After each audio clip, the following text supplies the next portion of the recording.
J'ai choisi de monter Coriolan pour clôturer une espèce de triptyque sur le théâtre politique qui avait été initié avec la mort de Danton, qu'on avait joué ici au Théâtre de la Bastille.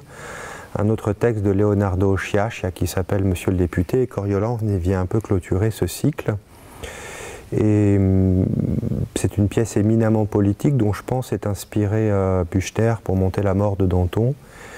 C'est une pièce qui rentre un petit peu dans les rouages de la mécanique politique, voit comment la politique fonctionne au-delà de l'idéologie, comment la mécanique humaine se met en place, les rapports de pouvoir, de domination, de rapport au langage aussi. C'est un peu un challenge final de cette trilogie que de s'attaquer à un gros Shakespeare pas très connu, assez mystérieux, avec un personnage de Coriolan qui est éminemment ambigu, qui est à la fois d'une grande honnêteté et aussi très réactionnaire, dans ce sens où c'est pas un homme de progrès, c'est pas quelqu'un qui souhaite la démocratie.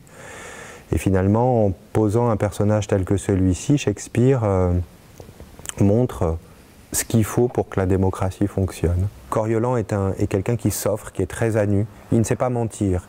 Il ne connaît pas le langage politique, une espèce de langue de bois, cette capacité à ne jamais dire les choses ou à être dans un entre-deux pour pas qu'on l'accuse de dire une chose plutôt qu'une autre. Donc c'est très direct. C'est en cela que, pour moi, il y a peut-être une transposition frontale dans la manière de raconter et d'être comme ça très offert aux gens. Il n'y a pas d'endroit pour se cacher sur le plateau.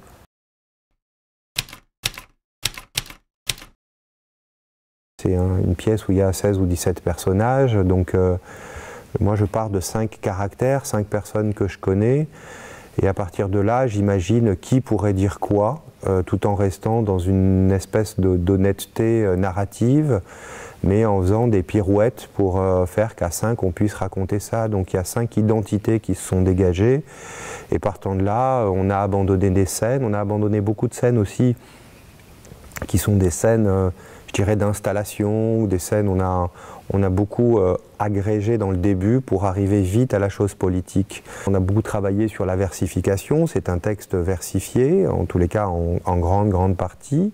On fait des expériences pour voir comment dire ça, comment rendre ça audible, comment ne pas se perdre dans la poésie. C'est une espèce de long poème politique qu'a écrit Shakespeare.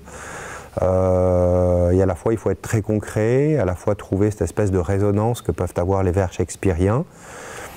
Et c'est un labeur quotidien qui nous permet de petit à petit ouvrir des portes techniques ou alors même sensorielles ou émotionnelles pour essayer de rendre ça audible et vivant.